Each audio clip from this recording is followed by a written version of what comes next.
Welcome, ladies and gentlemen, to the Computer History Museum. I'm John Holler, the CEO, and it's my pleasure to welcome you tonight on behalf of our trustees, our staff, our members, our amazing volunteers, all the people involved in making the museum a great place. Thank you. Thank you for being here tonight for the kickoff of our Revolutionaries Speaker Series for 2013.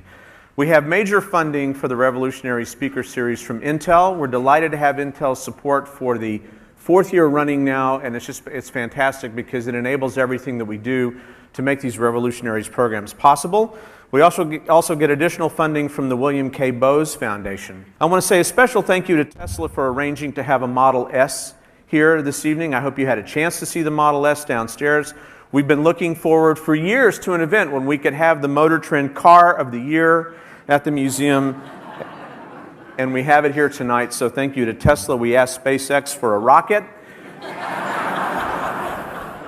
That proved to be a little more challenging, but maybe someday. And now for tonight's program. Here's a thought exercise.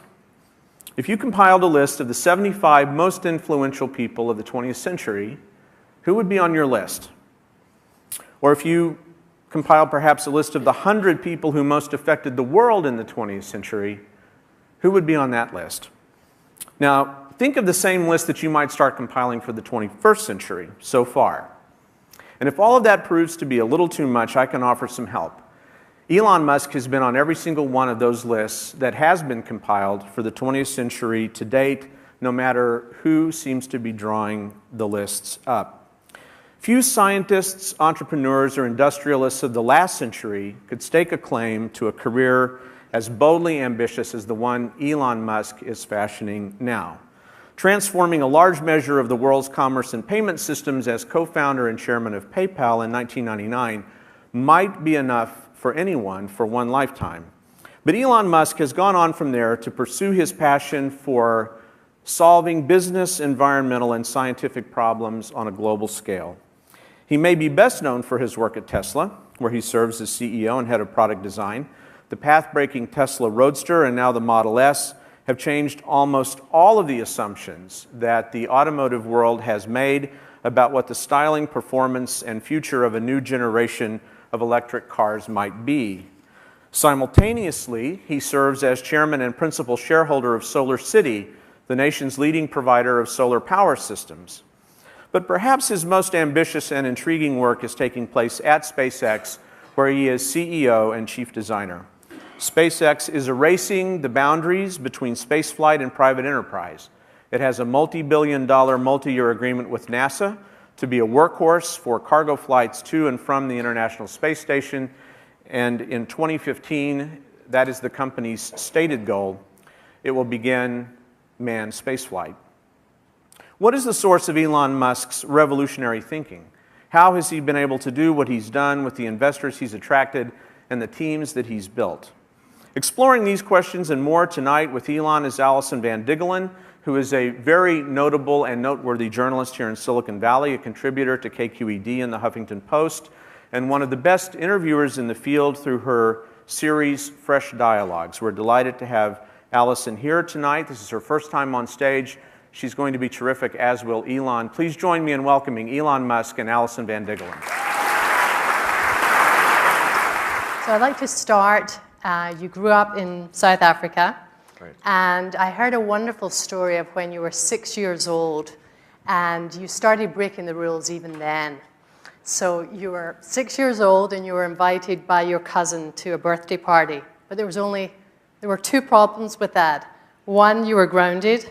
And two, it was on the other side of town. Yeah. So can you explain, tell the audience how you got there?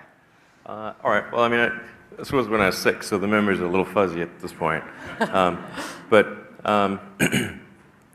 I recall, I was grounded for some reason. I don't know why, but I think I felt that it was unjust. And I really wanted to go to this party, my cousin's party, who was 5, so this is not a kid's party. But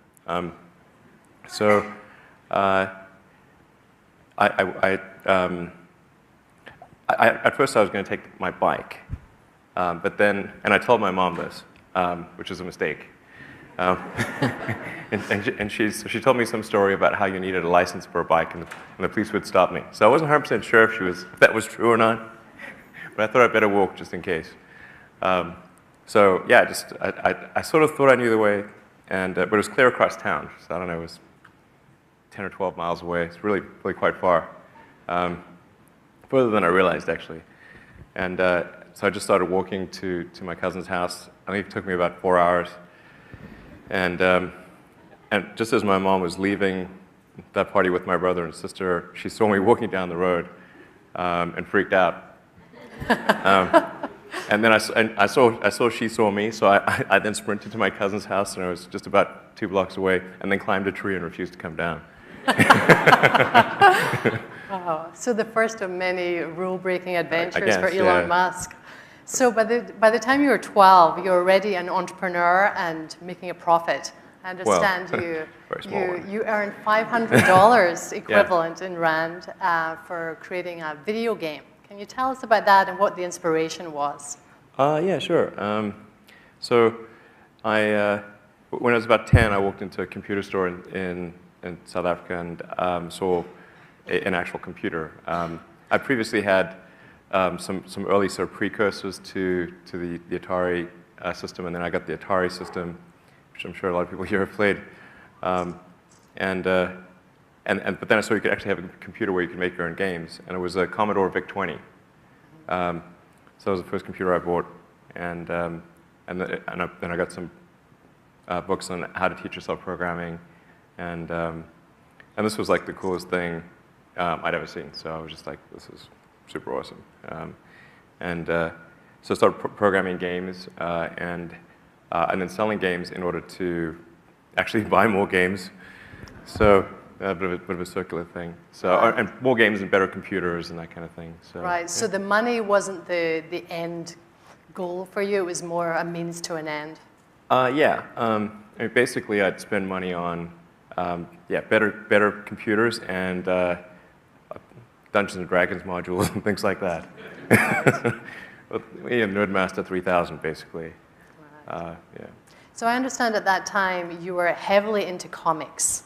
I'm curious to know, did you love Iron Man, the comic Iron Man? I did kind of like Iron Man, yeah. You did? Yeah, did you ever imagine that you would be the inspiration for the movie version? I did not.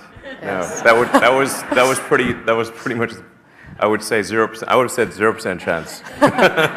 What kind of kid were you? I mean, can you look back and see yourself? Were you a bit of a loner kid, bookish kid? I wasn't all that much of a loner, at least not willingly. But I certainly was quite. I was very very bookish. I was reading all the time. So I was either reading, working on my computer, reading comics, playing Dungeons and Dragons. That kind of thing. And I understand Hitchhiker's Guide to the Galaxy, that wonderful book by Douglas Adams. That was a key book for you. What was it about that book that fired your imagination? So I guess when I was in around 12 or 13, I had kind of an existential crisis, and I was reading various books on trying to figure out the meaning of life and like what does it all mean, because it started seeming quite meaningless, and then we happen to have like some books by Nietzsche and Schopenhauer in the house, which you should not read at age 14. It's bad. It's really negative. But then I read Hitchhiker's Guide to the Galaxy, and it was like quite positive, I think, and it sort of highlighted an important point, which is that a lot of times the question is harder than the answer. And if you can properly phrase the question, then the answer is the easy part. And so to the degree that we can better understand the universe, then we better know what questions to ask. And then whatever the question is that most approximates what's the meaning of life, that's the question we could ultimately get closer to understanding. And so I thought, well, to the degree that we can expand the scope and scale of consciousness and knowledge, human knowledge, then that would be a good thing. Wow. Wow, so you're having these deep thoughts at what age, 10, 14? Yeah, sort of in the puberty, I guess. So Right. 13 through 15, probably the most traumatic years. Right. And so by the time you were 17, you were actually left, right? I assume you hatched Right. the plan earlier when you were around 14, 15? I did hatch the plan earlier. Actually, I tried to hatch several plans, which they did not hatch. Right. But by 17, you were on a plane from South Africa. Yeah. You'd had enough of South Africa. You were ready to seek new pastures. Now, why was it the United States was your destination? Why not Europe or somewhere else in the world? Well, just whenever I'd read about cool technology, it would tend to be in the United States, you know, or more broadly North America, or including Canada. So, so I kind of wanted to be where the cutting edge of technology was, and of course, within the United States, Silicon Valley is where the heart of things is. So, although at the time I didn't know where Silicon Valley was, it sounded like some mythical place. Really? That's great. So I wanted to come to the U.S. I tried to convince my mother or father, who were divorced, if either one of them would move to the United States, then I could get there. At one point, I convinced my father, but then he reneged, unfortunately. So you had him convinced, and then he changed his mind? He did say yes, and then he changed his mind. Why? I don't know. I guess he was fairly established. He's an engineer. He was sort of established in South Africa and didn't want to have to go through that again in another country. Right. So you got on that plane all by yourself at 17? Yeah. So I actually got. My mother was born in Canada, and actually her father was American. But unfortunately, she didn't get her American citizenship, so then that broke the link, and I couldn't get my American citizenship. But she was born in Canada, so I could get. I actually filled out the forms for her and got her a Canadian passport, and me too. And then, within 3 weeks of getting my Canadian passport, I was in Canada. Right. And then you ended up at the University of Pennsylvania. Yeah, you did a degree in physics and business.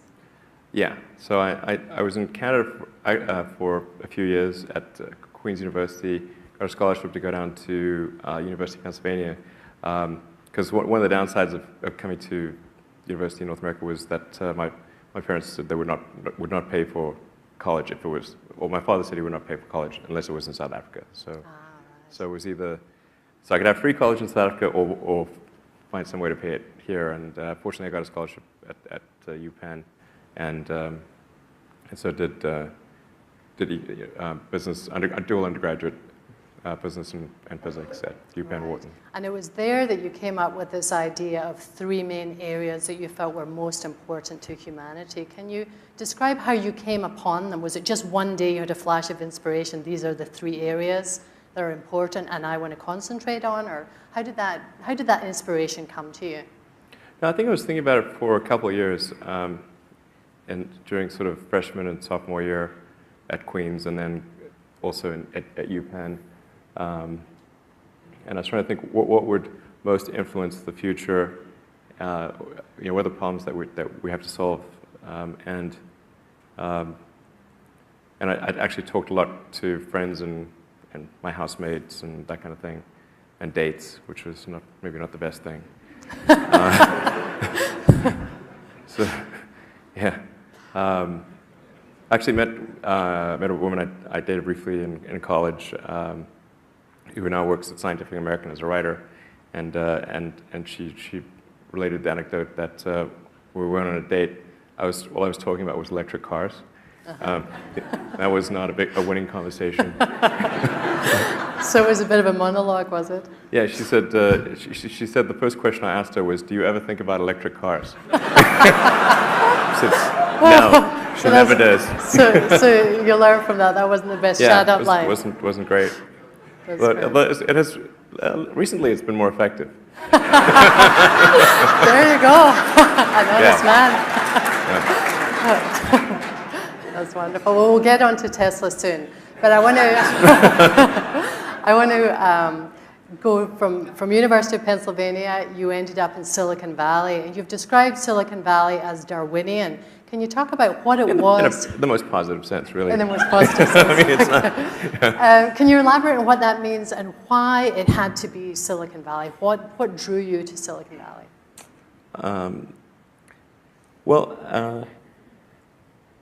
I was at Penn, and there was a professor who was chairman of a company in Silicon Valley that was working on advanced capacitors for use in electric cars, or potentially for use in electric cars. As it turns out, they're way too expensive. But I thought, well, this is really awesome, because then I asked if I could get a summer job, because it was in Silicon Valley and working on technology for electric cars. I thought, well, that's pretty much as good as it gets.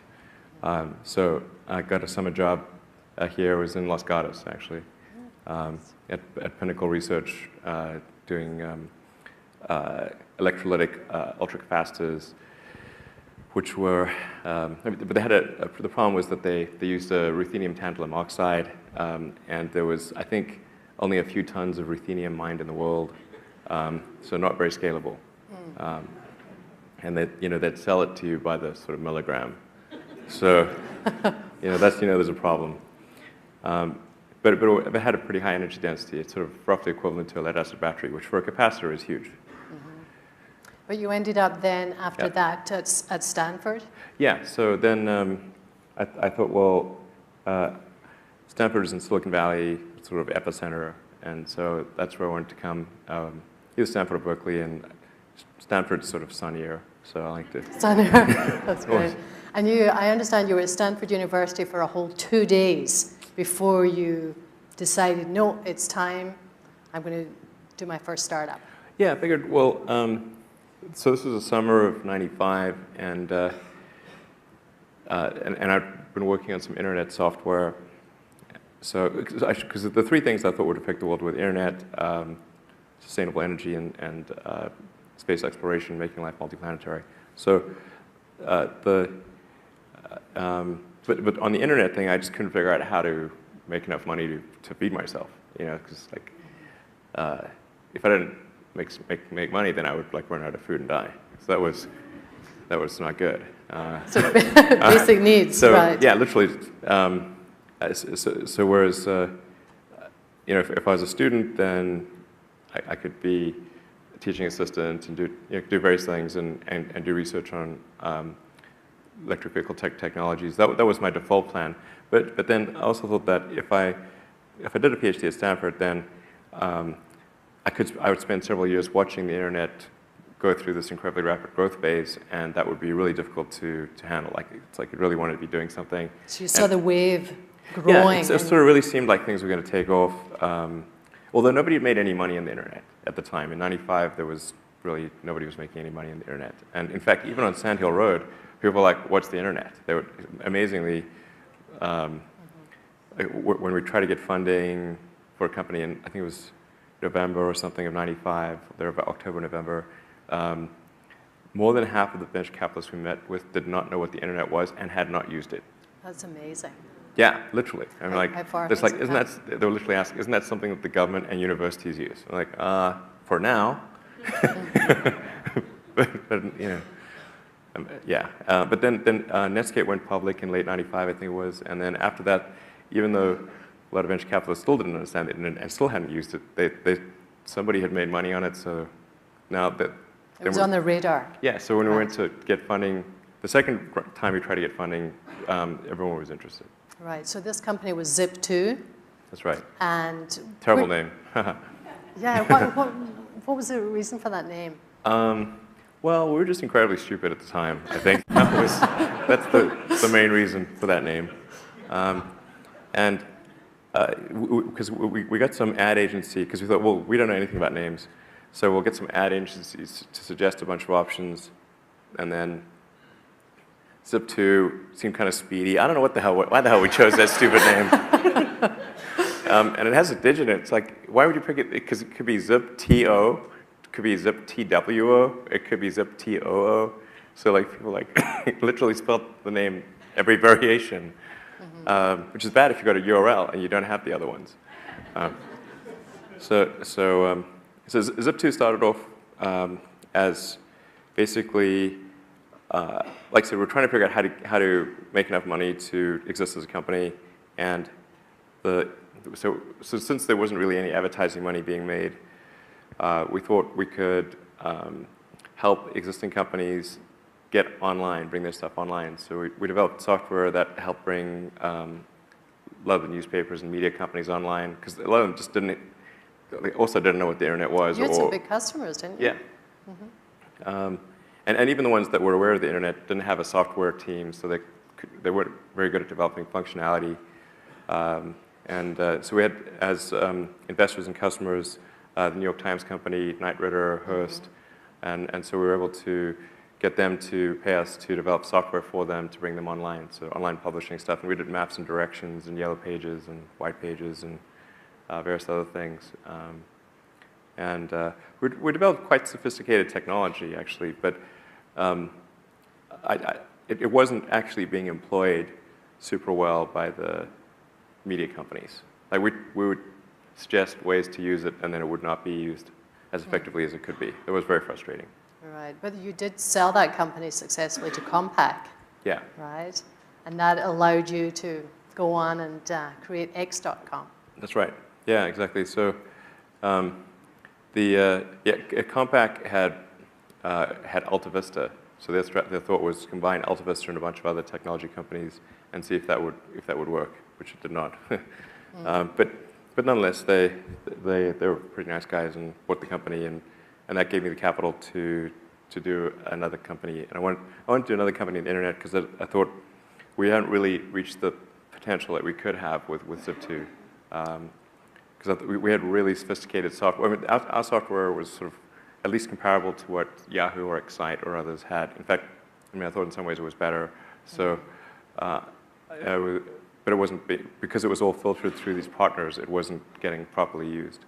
Right. So I thought, I want to do something that could be a more significant contribution to the internet. And so the initial thought was financial services, because money is digital, it's low bandwidth. At the time, there was, most people were on modems, still on modems, and because this was late '98, early '99. So this was X.com was a precursor to PayPal, basically. That's right. Yeah. Right? You merged with Confinity, and it became PayPal, major success. Yeah, it worked out better than we expected.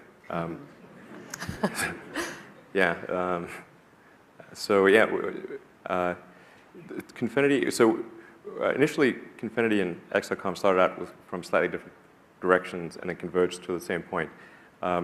With X, the thought was to create an integrated set of financial services, so you could go to one place and do all of your financial anything. And then as a feature, we had the ability to transfer money or securities or anything simply by entering a unique identifier. So like a email address or phone number or something like that. Right. When we would demo the system, the hard stuff, which was the integration of all the financial services, people would not be interested in, but they'd be really interested in being able to transfer money using an email address, even though that was actually quite easy. And so we focused our energy on that. And although it's easy in principle, what gets really hard is adding security while still keeping it easy to use. So, because it's like the Willy Loman quote, like, why do you rob banks? Because that's where the money is. So why do people rob PayPal? Same reason. Right. And so you can dial up the security to a really high level, but then you're going to make it very hard to use. And so that was one of the toughest things we wrestled with. And then Confinity originally started as kind of software for Palm Pilots, and then they had a demonstration application, which was the ability to beam money from one Palm Pilot to another using the infrared port. People remember that one. Yes. That was big at one point. And then they had a website sort of parallel to that, where because once you beamed the infrared tokens, you had to still then synchronize your Palm Pilot and do the transfer via the website. So, but then people weren't that interested in the Palm Pilot stuff, but they were interested in the website. So we kind of converged to the same point. and we're quite close together. So we decided to merge the companies, and in I think January or so of 2000. It was a very turbulent period. And if the growth in the company was pretty crazy. Like we had, at the end of the first sort of 4 or 5 weeks, we had 100,000 customers. It's incredible. Yeah. Incredible growth.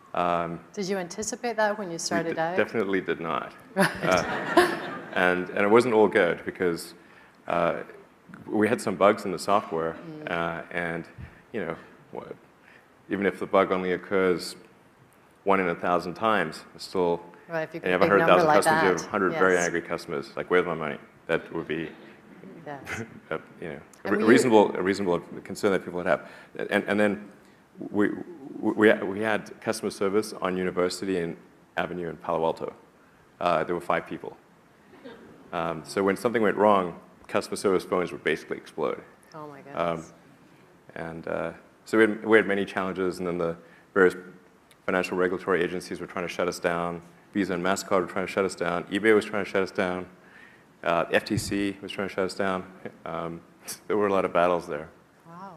Yeah. It's quite incredible with all that adversity you conquered. And you came out with several 100 million, right? Yeah, it was a close call. We definitely, came very close to dying there in 2000 and 2001.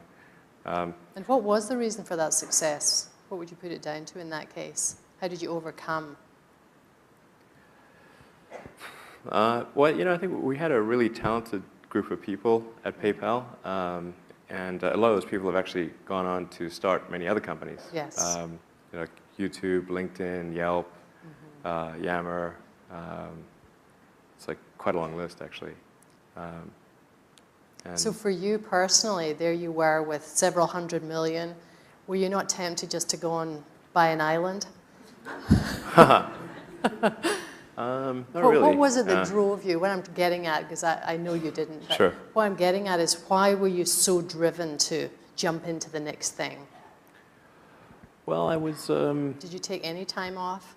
I did take a bit of time off because after PayPal, I did reasonably well from PayPal. I was the largest shareholder in the company, so and we were acquired for I think about $1.5 billion in stock, and then the stock doubled. So, did reasonably well. But the idea of like lying on a beach as my main thing just sounds like the worst. That sounds horrible to me. Just the boredom factor. I would go bonkers. I would, I would have to be on serious drugs. Or serious pina coladas. Right, exactly. Right. I'd be super duper bored. So that, I like high intensity. I like going to the beach for a short period of time, but not much longer than a few days or something like that. Right. So let's talk about the seeds of SpaceX. I understand it started not as the idea of let's start a rocket ship company. You had a philanthropic idea. You were really surprised when you found out that NASA didn't have any plans to go to Mars. And you came up with this idea of, let's put a greenhouse on Mars. So can you explain how that whole idea came into being for SpaceX? Sure. Well, so when I was thinking of what I thought would affect the world as a student, it wasn't really from the standpoint of those are the things I'll get involved in. It was kind of more in the abstract. These are the things I think will happen that will affect the world, but not that I will be involved in them. As it turns out, I have. But I always thought that we would make much more progress in space, and it just didn't happen. It was really disappointing. So, yeah, I was really quite bothered by it. So, when we went to the moon, we were supposed to have a base on the moon. We were supposed to send people to Mars, and that stuff just didn't happen. We went backwards. We got the space shuttle, but the space shuttle could only go to low Earth orbit, where Saturn V could go to the moon. Now the space shuttle's gone, and so that just seemed like a really bad thing. So I thought, well, maybe it was a question of there not being enough attention or will to do this. But this was a wrong assumption. So but that's the reason for the greenhouse idea. It was the thought was if there could be sort of a small philanthropic mission to Mars, so I was expecting to lose all the money that I invested in that. But if we could send a small greenhouse to the surface of Mars with seeds in dehydrated nutrient gel, and you hydrate it upon landing, and you'd have this great shot of little greenhouse with little green plants on a red background. I thought that would get people excited. So you literally imagined a photograph inspiring a new Yeah, generation? you got to sort of imagine the money shot, if you will. So yeah, I think green plants and red background would be that. And people tend to get interested and excited about precedents and superlatives.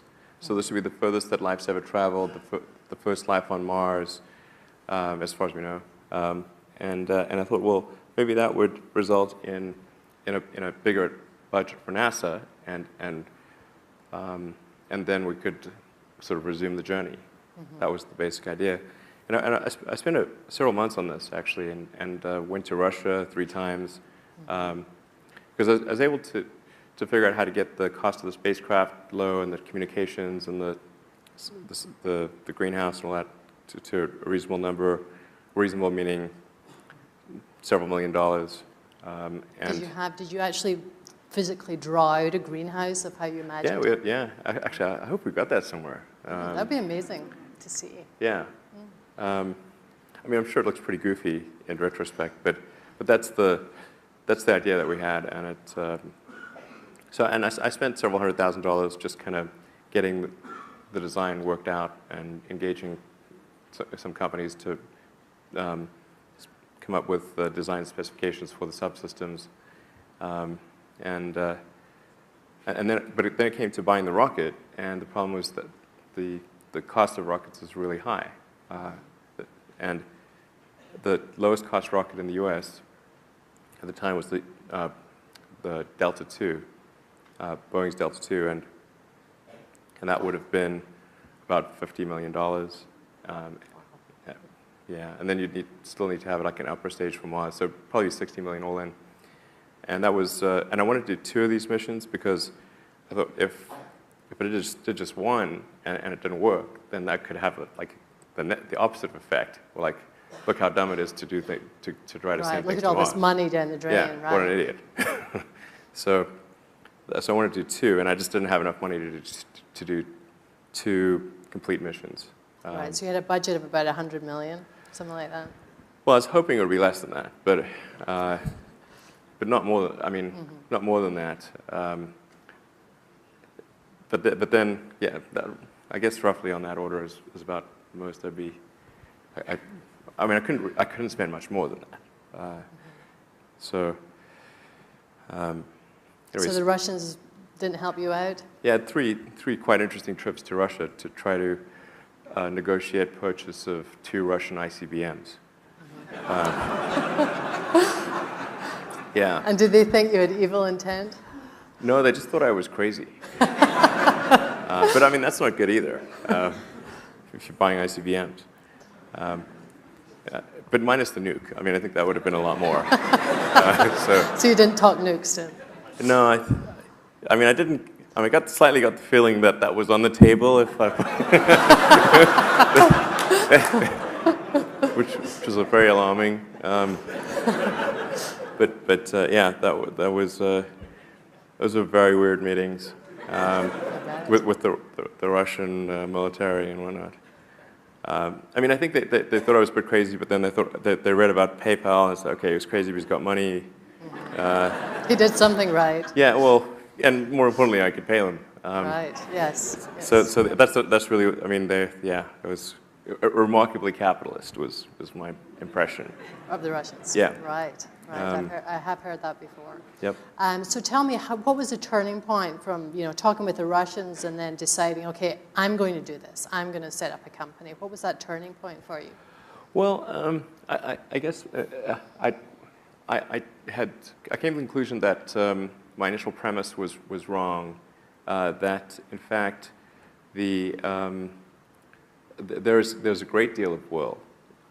There's not such a shortage, but people don't think there's a way, and that if people thought there was a way, or at least something that wouldn't break the federal budget, then people would support it. Which, in retrospect, I think is actually kind of obvious, because the United States is a distillation of the human spirit of exploration. People came here from other places. I mean, it's there's no nation that's more a nation of explorers than the United States. But people need to believe that it's possible, and that it's not. They don't have to give up like healthcare or something important. Right. It's got to be that's important. So I thought, okay, well, then it's not a question of will. It's a question of showing that there's a way. And I started reading quite a bit about rockets to try to understand why they're so freaking expensive. Is there something? Where does the $60 million go for the Delta II? And that subsequently, now Delta II, I think, is $100 million or something, even some crazy number. And Delta II that's a relatively small rocket. So if you go to like a really, one of the bigger rockets, it's anywhere from $200 to $400 million. Anyway, so I came to the conclusion that there wasn't really a good reason for rockets to be so expensive, and that there could be a lot less. And even in expendable format, they could be less, and that if one could make them reusable, like airplanes, then the cost of rocketry would drop dramatically. Cost of space travel would drop dramatically, because the cost of the fuel was maybe anywhere from 0.2 to 0.5% of the cost of the rocket. Right. It's kind of like a plane. I mean, how much is the cost of the fuel in the plane versus the plane itself? It's at least a 2 order of magnitude difference. But nobody had really been able to make a reusable rocket work. So so I thought, okay, if we can do that, then that would really be the key breakthrough for space travel. Right. But you also said that... So far, we have not succeeded, I should point out. You've also said that failure was the most likely outcome. Can you talk about failure in that sense and in a broader sense of being an entrepreneur and an innovator? Why is failure so important?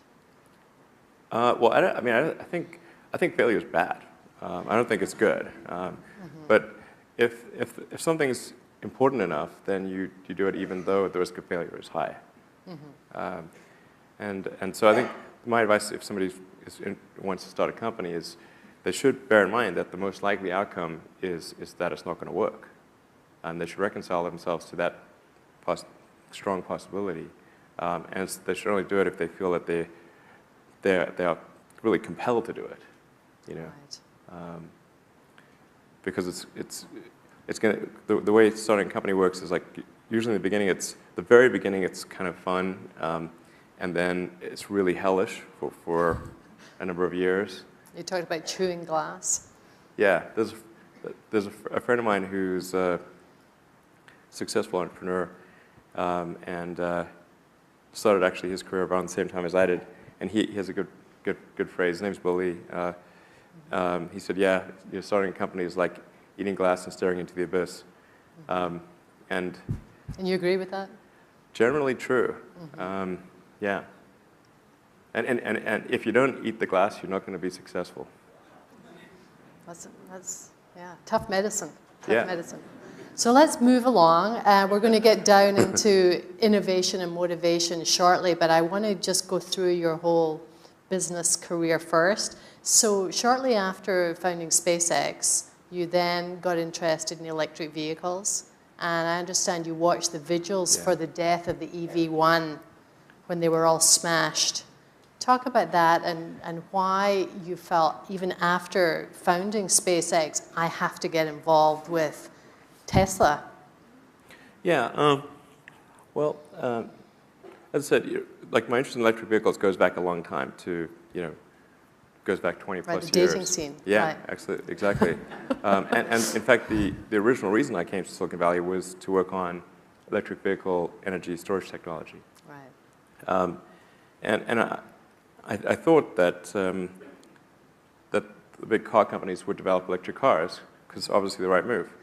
And I thought that was vindicated when General Motors and Toyota announced their, General Motors was doing the EV1, the electric vehicle one. Toyota did the electric RAV4, the original one. And they made those announcements and they brought those to market. And I thought, okay, well, this is great. We're going to have electric cars. GM's going to obviously do the EV2 and 3, and then they just keep getting better, and everything would be cool. And then when California relaxed its regulations on electric cars, GM recalled all of the EV1s and crushed them into little cubes, which seemed kind of nutty. So in fact, the people didn't want their EV1s recalled. Yeah. And in fact, they tried court orders to stop the cars from being recalled. They held a candlelit vigil, at the yard where the cars were crushed. Did you attend that vigil? No, I did not. You're moved by it. Well, certainly. I mean, it's crazy. When is the last time you heard about any company, customers holding a candlelit vigil for the demise of that product? Particularly a GM product.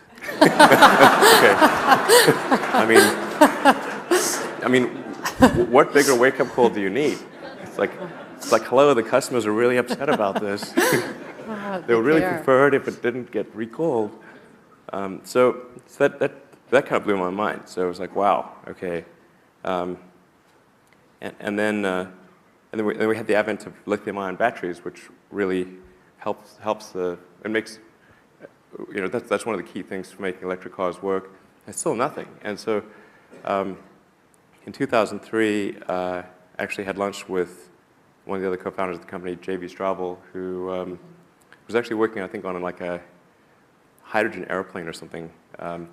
And he mentioned to me the T0 car that was done by AC Propulsion. AC Propulsion, I think, consists of guys, some of whom had actually been on the EV1 program, and they took a gasoline sports car, kind of a kit car, and outfitted it with lithium-ion batteries, sort of consumer-grade cells, and they created a car which is essentially the precursor of the Roadster, and in fact it had very similar specifications. So sub-4 second 0 to 60 miles an hour, 250-mile range, and also a two-seater sort of sports car. But it was quite primitive. It didn't have a roof, one thing, at all. And in fact, I don't know if it had doors, but it didn't have any safety systems, no airbags. It wasn't homologated, so you couldn't sell it. So in order to sell that car, in order to create a commercial version of the car, something that a manufacturer could produce and sell to people, there was a fair bit of work that was required. And but anyway, I kept trying to get AC Propulsion to commercialize the T0, and I said, look, I'll fund the whole effort. You really need to do this, and they just sort of refused to do it. They didn't want to do it. They wanted to make I think what's that?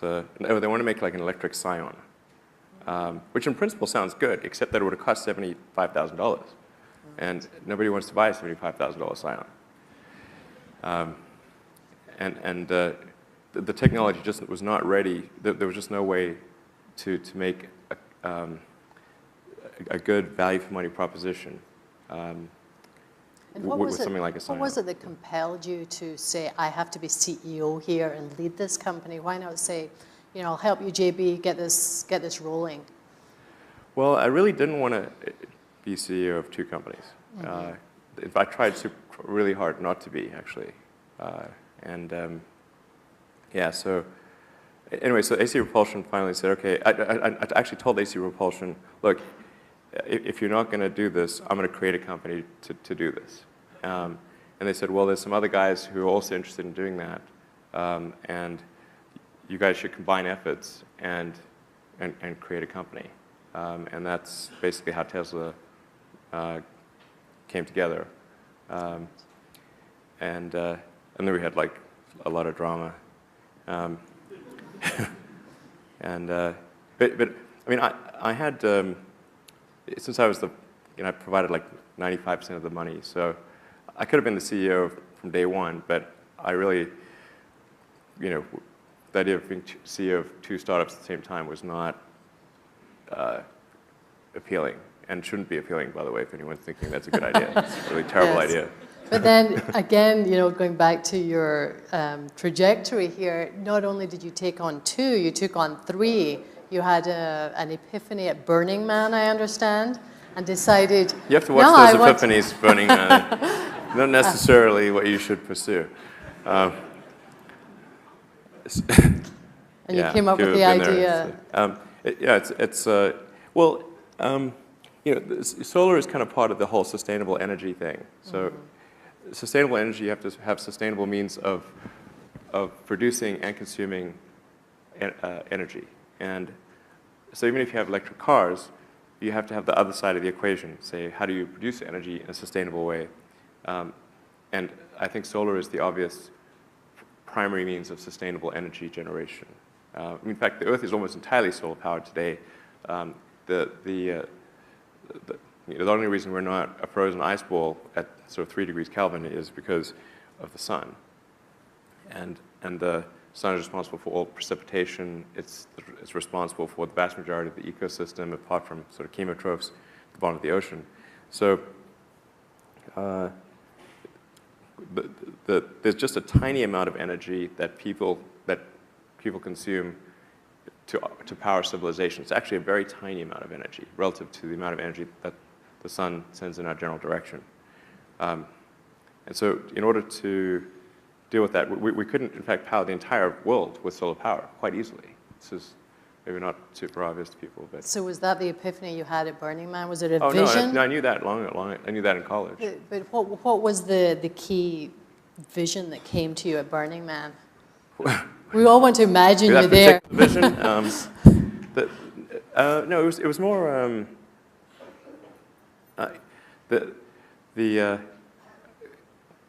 I wouldn't say it was a particular epiphany. It was more that I was at Burning Man with my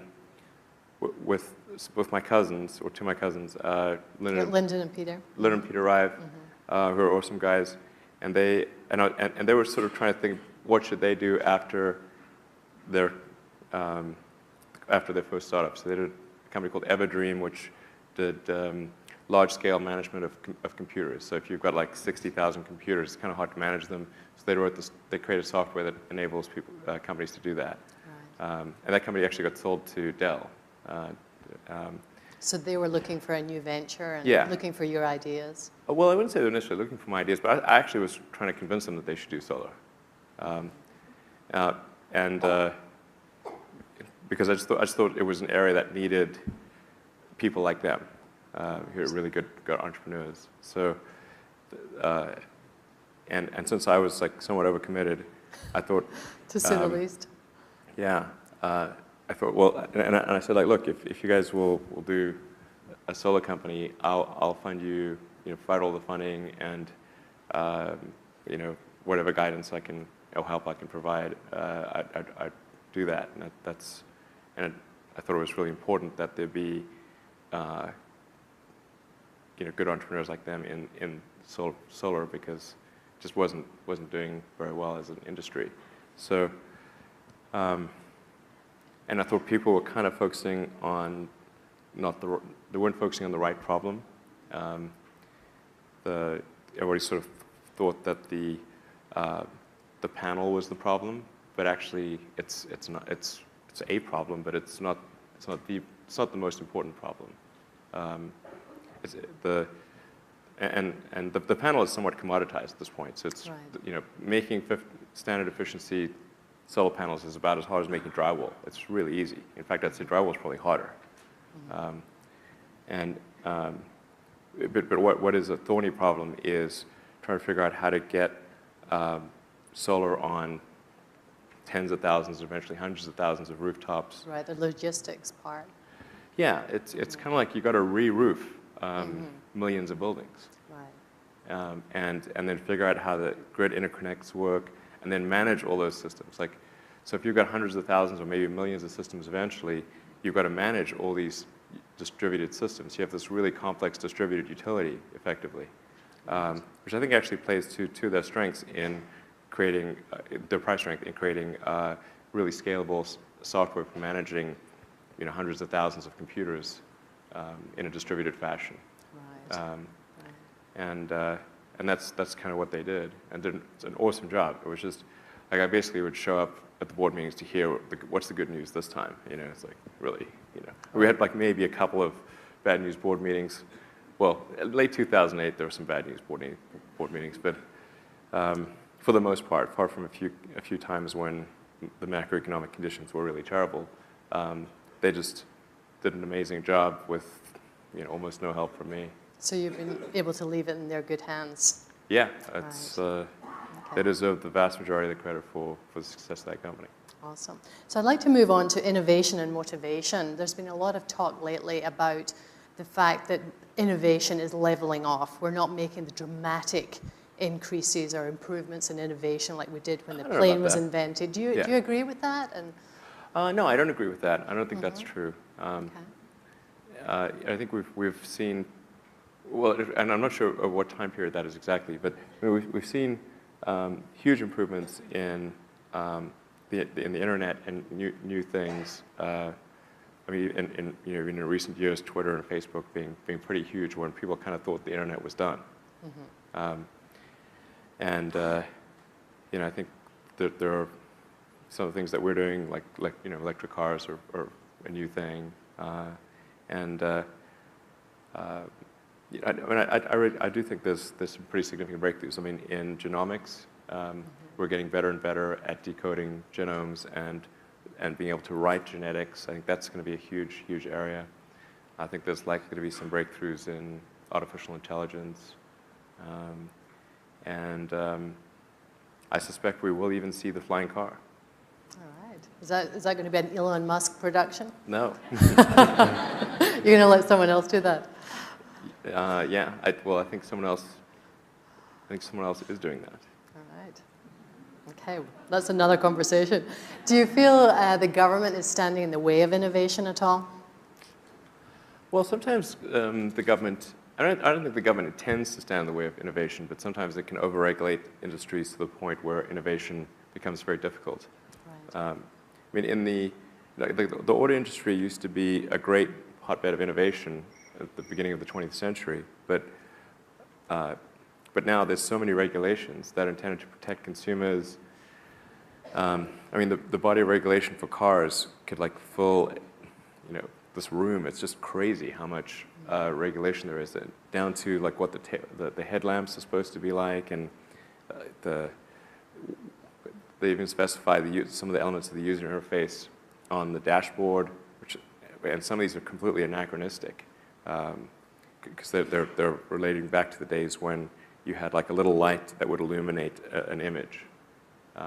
So like we have to reserve space on the instrument panel of the Model S for where all of the indicators like that a car would have. You got like these little lights, like check engine or whatever. Yeah, like all these little things. There's like a whole bunch of them, and we can't have anything else in that space. Like, well, how about if we have one space and render a different graphic? Like, oh no, because people are expecting to see it in that space. Like, nobody is expecting to see it in that space. Yeah, so you feel you can't argue with these regulations, you just have to. Well, you can argue with them, but not with great success. And you can actually get these things changed, but it takes ages. Right. Like, one of the things we're trying to get is like, why should you have side mirrors if you can have, say, little video cameras, tiny video cameras, and have them display an image inside the car? Right. But there are all these regulations saying you have to have side mirrors. And I went and met with the Secretary of Transport, like, can you change this regulation? Still, nothing has happened. That was like 2 years ago. You know, So you're banging your head against a wall here a little bit. it's not easy to get Yeah. these regulations changed. So talking of government, President Obama is obviously trying to do what he can. If you had 5 minutes with President Obama, what would you advise him for, one, stimulating the economy and entrepreneurship and creating jobs? Is there one thing that, if he could successfully get through, that would be a big stimulus, do you think? Well, I think actually, I think the reality of being president is that you're actually like the captain of a very huge ship and have a small rudder.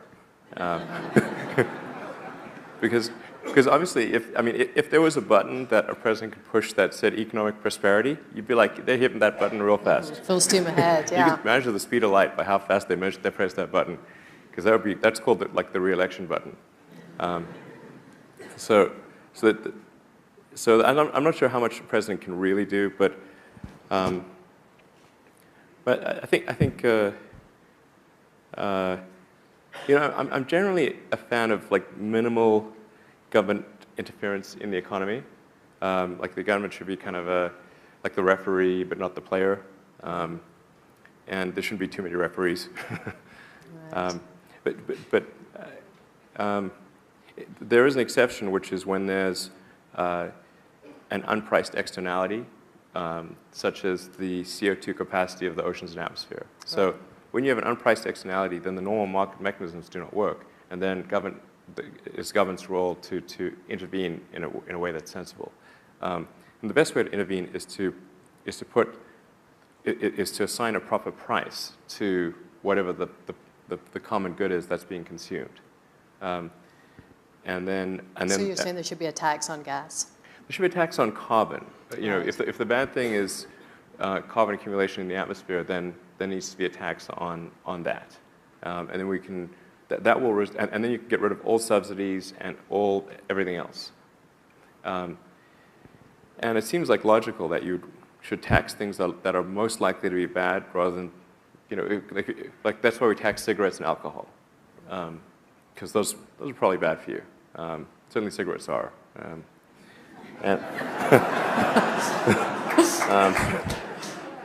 So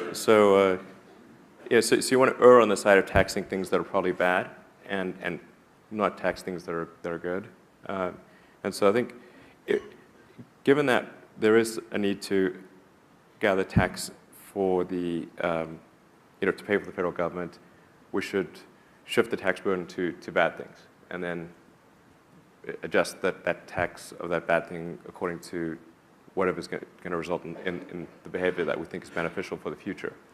I mean, I think currently what we're doing right now, which is mining and burning trillions of tons of hydrocarbons that used to be buried very deep underground, and now we're sticking them in the atmosphere and running this crazy chemical experiment on the atmosphere. And then you've got the oil and gas companies, which have ungodly amounts of money. And you can't expect them to just roll over and die. Like, they don't do that. So actually what they much prefer to do is spend enormous amounts of money lobbying and running bogus ad campaigns and that kind of thing to preserve their situation. It's a lot like tobacco companies in the old days. I mean, they used to run these ads with doctors, like a guy with a doctor, pretending he's a doctor, essentially implying that smoking is good for you, Right. and like having pregnant mothers on ads smoking. Do you have a message for the climate change skeptics and the big oil people? Well, as far as climate change skeptic, I believe in the scientific method, and one should have a healthy skepticism of things in general. And if you approach things from a scientific standpoint, you always look at things probabilistically, not definitively. And so I think a lot of times, if somebody's a skeptic in the science community, what they're really saying is that they're not sure that it's 100% certain that this is the case. But that's not the point. The point is to look at it from the other side. See, what do you think the percentage chance is of this being catastrophic for some meaningful percentage of the Earth's population? Is it greater than 1%? Is it even 1%? If it is even 1%, why are we running this experiment? Right, Because you called it a Russian roulette. We're playing Russian roulette with the atmosphere. we're playing Russian roulette, and then and as each year goes by, we're loading more rounds in the chamber. It's not wise. So that's and what makes it super insane is that we're going to run out of oil anyway. Like, it's not like there's some infinite oil supply. We're going to run out of it. So we know we have to get to a sustainable means of transportation no matter what. So why even run the experiment? Right. It's the world's dumbest experiment. Right. Yeah.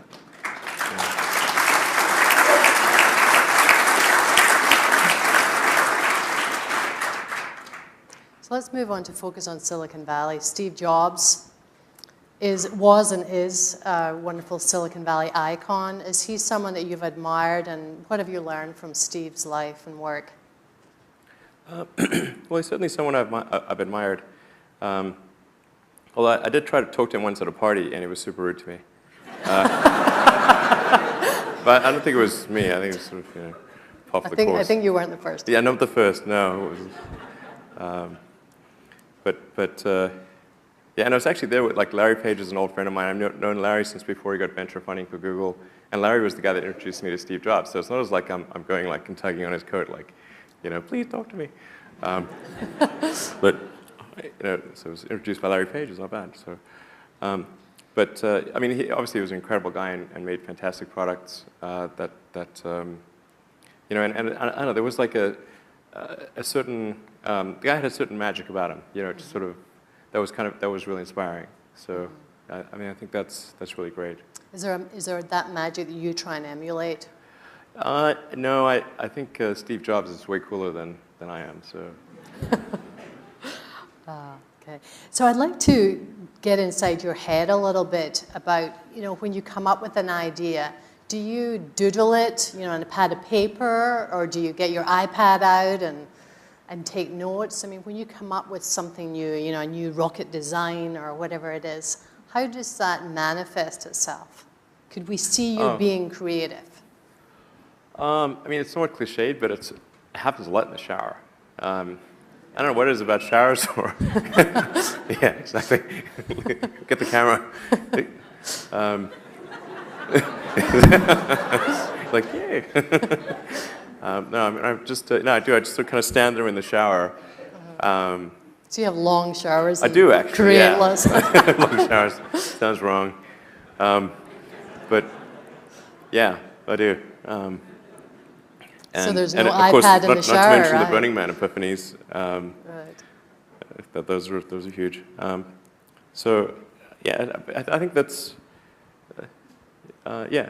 And then there are some times, like late at night, if I've been thinking about something, then I can't sleep, and I'll be up for, for several hours, thinking about, sort of pacing around the house and thinking about things, and occasionally I'll sketch something or send myself an email or something like that. Right. So we have a question from the audience. Who inspires you, or do you have a mentor? Well, I don't have a mentor per se, although I try to get feedback from as many people as possible. So I have like friends, and I ask them to, what they think of this, that, and the other thing, and as mentioned, Larry Page is a good friend of mine. Value his advice a lot, and I have many other good friends, and so I think it's good to solicit feedback, and particularly negative feedback, actually, because obviously people don't love the idea of giving you negative feedback, unless it's like some, on blogs they do that.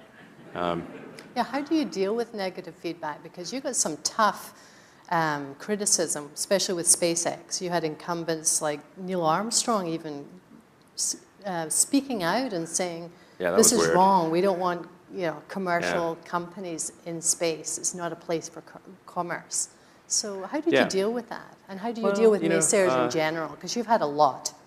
Yeah, that was kind of troubling because growing up, Neil Armstrong was kind of a hero. So it's like it kind of sucks to, like knife in the back. That's right. a bit of a blow. Yeah. So yeah, but I think in his case he was somewhat manipulated, by other interests. So I don't think he quite knew what he was saying in those congressional hearings. So yeah. Right. Okay. And talk about, it's one thing to have these wonderful ideas in the shower at Burning Man, but it's another thing to build, motivate, and retain a team of excellent people. Can you talk about some tips and some things you've learned that obviously work for you? Yeah. Well, I mean, if you think about a company is a group of people that are organized to create a product or service. That's what a company is. So in order to create such a thing, you have to convince others to join you in your effort. And so they have to be convinced that it's a sensible thing, that that there's at least some reasonable chance of success, and if there is success, that the reward will be commensurate with the effort involved. So I think that's getting people to believe in what you're doing and in you is important. So in the beginning, there will be few people who believe in you or in what you're doing, but then over time, as you make progress, the evidence will build, and more people will believe in what you're doing. So I think it's a good idea when creating a company to have a demonstration, or if it's a product, to have like a good mock-up, or if it's software, to have good demoware, or to be able to sketch something so that people can really envision what it's about. Like try to get to that point as soon as possible, and then iterate to make it as real as possible, as fast as possible. Yeah, I don't know if that makes sense, but. Okay, so you're CEO of 2 companies, you're chairman of Solar City. Talk about time management. How on earth do you do this? Well, do you get any sleep? Yeah, sometimes not enough. Sleep is really great, because I find if I don't get enough sleep, then I'm quite grumpy. I mean, obviously, I think most people are that way. And also, like I try to sort of figure out what's the right amount of sleep, because I found I could drop below a certain threshold of sleep, and although I'd be awake more hours and I could sustain it, I would get less done because my mental acuity would be affected. So I found generally the right number for me is around 6 to 6.5 hours on average per night. That's not too bad. Yeah. Right. And any other tips on... That is an average, though. Right. Any other tips on just managing to run 2 companies simultaneously? I mean, do you find, I mean, I know you're up here Monday, Tuesday. Is it all Tesla when you're up in Silicon Valley, and all SpaceX Wednesday, Thursday? Having a having a smartphone is incredibly helpful, because that means you can do email during interstitial periods. Like if you're in a car, you're walking in the bathroom, everywhere. You can do email practically when you're awake. And so that's really helpful to have email for SpaceX and Tesla integrated on my phone. And then it's just you have to apply a lot of hours to actually working. So the way I generally do it is I'll be working at SpaceX on Monday, and then Monday night fly to the Bay Area, spend Tuesday and Wednesday in the Bay Area, then at Tesla, and then fly back on Wednesday night, spend Thursday and Friday at SpaceX. In the last several months, then I would fly back here on a Saturday and either spend Saturday and Sunday at Tesla or spend Saturday at Tesla and Sunday at SpaceX. And where do the boys fit in? You have 5 sons. Yeah. Do they tag along with Dad on some of these trips? I do drag them along in a lot of things, actually. They're remarkably unimpressed by... Yeah, I wish they would be sort of more interested. But I mean, the twins are 8 and the triplets are 6, so maybe they'll get more interested later. But do you see one day grooming one of them or several of them to take over your companies? Well, I mean, I think if they're inclined to, I mean, if they're really interested in working at Tesla or SpaceX, then I'd help them do that. I'm not sure I'd want to necessarily try to insert them into the CEO role at some point. It's kind of like if the rest of the team and the board kind of felt that they were the right person, then that would be fine. But I wouldn't want people to feel like I'd kind of installed my kid there. And I don't think that would be good for either the companies or the kid, really. But I was actually at one point of a school of thought that it's best to give away kind of like 99% or more of one's assets, kind of like the Buffett school of thought. And I'm still mostly inclined in that direction. But after seeing what happened with Ford and GM and Chrysler, where GM and Chrysler went bankrupt, but Ford did not, and Ford seemed to make better long-term choices than the other two companies, and that's in part because of the influence of the Ford family. And I thought, well, okay, there may be some merit in having some longer-term family ownership, at least a portion of it, so it acts as a positive influence. I mean, this is still something I'm thinking about, but acting as a positive influence in the long term, so that the company kind of does proper long-term things. And like if you look at what happened also in Silicon Valley with HP, I mean, I think it's quite sad. And that to some degree is because there was much diminished influence by the Hewlett and Packard families. Right. I think they should have prevailed in their, where they were opposed to the merger that took place at one point, and I think they were right, actually. Right. And looking to the future for SpaceX, is there an IPO plan for this year? No, there's no IPO plan. No. Let's say running a public company does have its drawbacks. So you're not in a hurry? No. Okay. I mean, in the case of Tesla and SpaceX, we had to raise capital, and we had kind of a complex equity structure that needed to be resolved by going public, and so I felt we kind of needed to do that in those two cases. We don't have to do that in SpaceX. I think there's a good chance we will at some point in the future, but SpaceX's objectives are super long term, and the market is not. So I'm a bit worried that if we did go public, certainly if we went public too soon, that that market pressure would force us to do short-term things and abandon kind of long-term projects. Like going to Mars. Right, going to Mars, very long-term. Yes, that's an important one. So you do have other projects on the back burner. You've talked about the Hyperloop, a way of getting people from downtown LA to downtown San Francisco in under half an hour, an electric supersonic airplane. Yeah. Which of those two are bubbling up that we might hear more about in the near future? Well, I did promise that I'd do some paper on the Hyperloop idea, and